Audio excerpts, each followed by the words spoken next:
কথায় বলে বন্যেরা বনে সুন্দর, শিশুরা মাতৃক্রোড়ে, কিন্তু উত্তরবঙ্গের যে প্রাকৃতিক দুর্যোগ তাতে সবটাই তালগোল পাকিয়ে গিয়েছিল। জঙ্গল ছেড়ে লোকালয়ে ঢুকে পড়তে বাধ্য হয়েছিল জীবজন্তুরা। তাতে মানুষ এবং বন্যপ্রাণী দুপক্ষেরই প্রাণহানির আশঙ্কা তৈরি হয়েছিল। গত কয়েকদিন টানা অপারেশন চালিয়ে বন্যপ্রাণীদের জঙ্গলে ফিরিয়েছে বন দফতর। গত শনিবারের ভয়াবহ দুর্যোগে বিপর্যস্ত হয়ে পড়েছিল উত্তরের জনজীবন। তবে শুধু সাধারণ মানুষ নয়, গরুমারা এবং জলদাপাড়ার বিস্তীর্ণ অংশ জলে ডুবে যাওয়ায় বিপদে পড়ে হাতি, গন্ডারের মতো বন্যপ্রাণীরাও। দুর্যোগের সময় একটি গন্ডার কিভাবে জনবসতিতে চলে আসে সেই ছবি ভাইরাল হয়েছিল সোশ্যাল মিডিয়ায়। প্রাণ বাঁচাতে গরুমারা জঙ্গল থেকে বেরিয়ে পড়েছিল 16টি হাতির একটি দল। অন্যদিকে জলদাপাড়া অভয়ারণ্য থেকে বেরিয়ে আসে 5টি গন্ডার।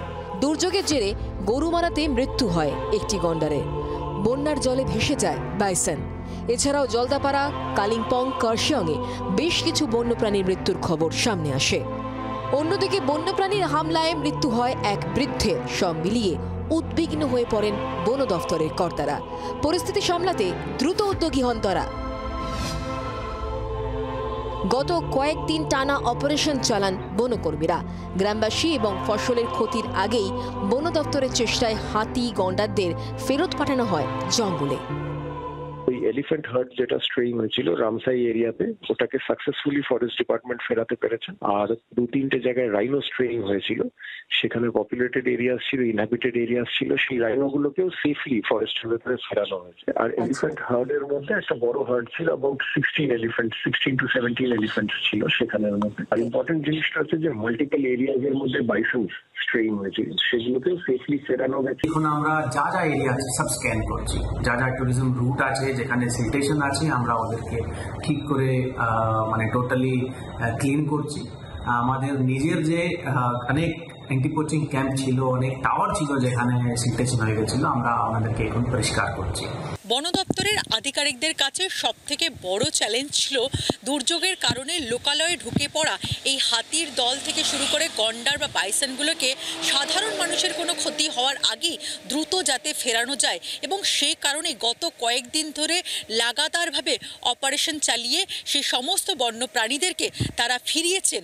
কিন্তু যাতে বন্যার জল ছাড়াও অন্য কোনো কারণে এই সমস্ত হাতি, গন্ডার বা বাইসন আবার না বেরিয়ে পড়তে পারে, সেই কারণে আর্মড অবস্থায় বন দপ্তরের কর্মীরা তারা পাহারায় থাকছেন। এখন দুর্যোগের জেরে পর্যটনের ওপর বড় প্রভাব পড়েছিল।